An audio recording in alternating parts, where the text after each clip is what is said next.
Good evening and good day, ladies and gentlemen, wherever you are. I hope you're having a good time today.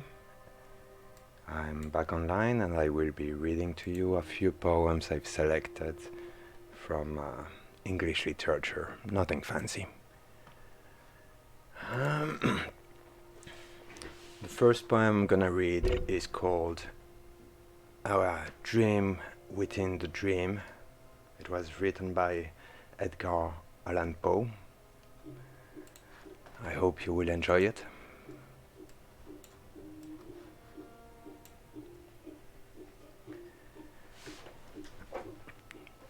A dream within a dream. Take this kiss upon the brow, and, in parting from you now, thus much let me avow. You are not wrong, who deem that my days have been a dream. Yet, if hope has flown away, in a night or in a day, in a vision or in none, is it therefore the less gone? Is it therefore the less gone? All that we see or seem is but a dream within a dream.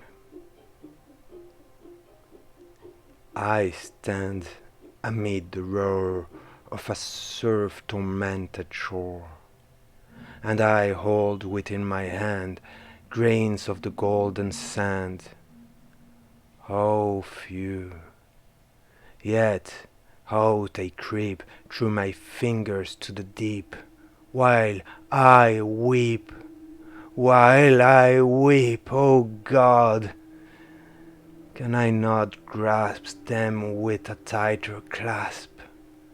Oh God, can I not save one from the pitiless wave?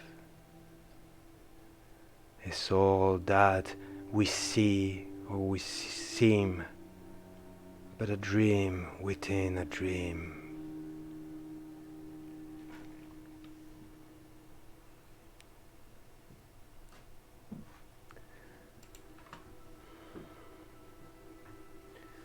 My second poem will be All the World's a Stage by William Shakespeare.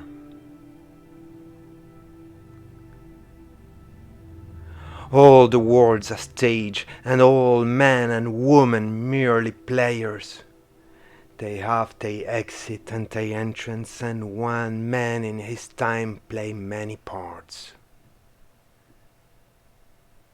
His act being 7 ages. At first the infant mulling and puking in the nurse's arms. Then the whining schoolboy with his satchel and shining morning face creeping like snail, unwillingly to school, and then the lover sighing like furnace with a woeful ballad made to his mistress' eyebrow. Then a soldier full of strange oaths and birded like the bard, jealous in honor, sudden and quick in quarrel, seeking the bubble reputation. Even in the cannon's mouth. And then the justice, in fair round belly, with good cap and lint, with eyes severe and beard of formal cut, full of wise sauce and modern instances. And so he plays his part. The sixth age shifts into the lean and slippered pantaloon, with spectacles on nose and pouch on side. His youthful hose well saved a world too wide for his shrunk shrank, and his big manly voice turning again toward childish triple pipes and whistles in his sound. Last scene of all that end this strange eventful history is sudden childish, childishness, and mere oblivion, sans teeth and sans eyes, sans taste, sans everything.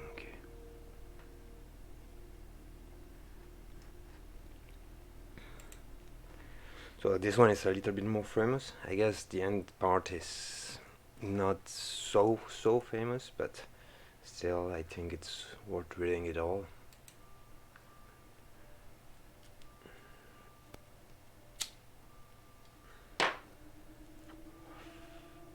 So the next poem is quite famous. It was used in a bunch of movies recently.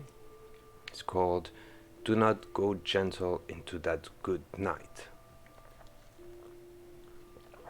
It was written by Dylan Thomas, an American author, a really good one. If you haven't read them, I advise you go for it. Do not go gentle into that good night. Do not go gentle into that good night. Old age should burn and rave at close of day. Rage, rage against the dying of the light. Though wise men at the end know dark is right, because they word had forked no lightning, they do not go gentle into that good night. Good men, the last wave by, crying how bright their frail deeds might have danced in a green bay. Rage, rage against the dying of the light. Wild man who caught and sung the sun in flight, and learned too late they grieved in on its way. Do not go gentle into that good night. Grave man near death, who see with blinding sight, blind eyes, could blaze like meteor and be gay. Rage, rage against the dying of the light. And you, my father, there on the sad height, curse bless me now with your fierce tears. I pray, do not go gentle into that good night. Rage, rage against the dying of the light.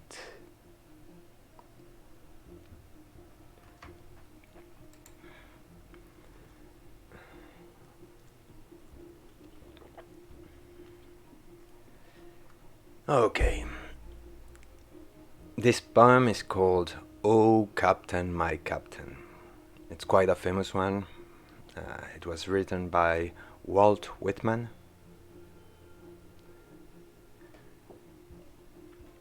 Oh, Captain, my Captain, oh, fearful trip is done.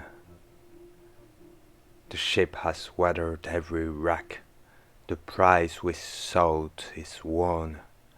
The port is near, the bells I hear, the people all exulting, while follow I the steady keel. The vessel grim and daring, but oh, hard, hard, hard. Oh, the bleeding drops of red, where on the deck my captain lies, fallen cold and dead. Oh, Captain, my Captain, rise up and hear the bells. Rise up, for you the flag is flung, for you the bugle trills. For you bouquets and ribbon wreaths, for you the shores are crowding. For you they call, the swaying mass, their eager faces turning. Here, Captain, dear father, they arm beneath your head. It is some dream that on the deck you've fallen cold and dead. My Captain does not answer. His lips are pale and still. My father does not feel my arm. He has no pulse nor will. The ship is anchored safe and sound, its voyage close and done. From fearful trip the victor ship comes in with object won.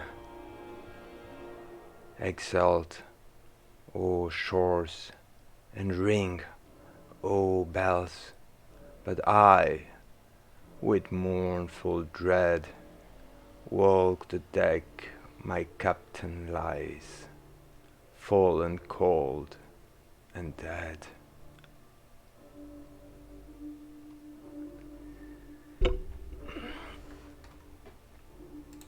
And this will be the last poem I will be reading today. It is called The Road Not Taken. It was written by Robert Frost.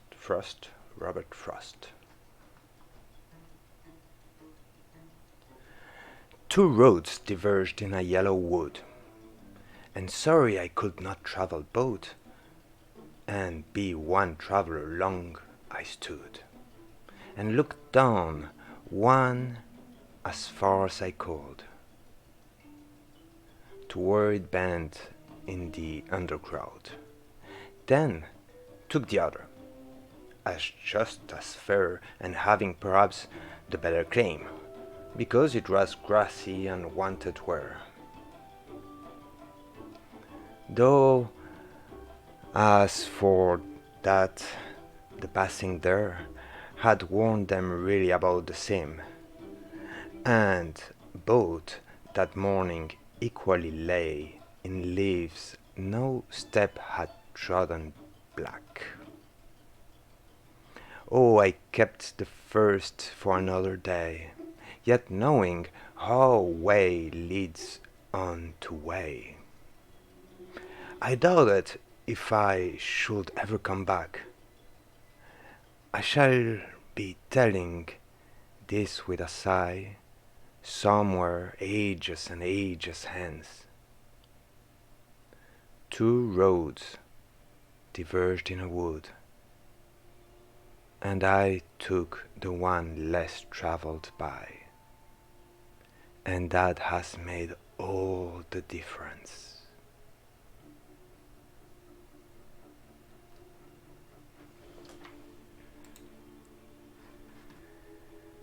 Well, I hope you enjoyed this reading. For me it was quite a lot of fun, and that will be it for right now.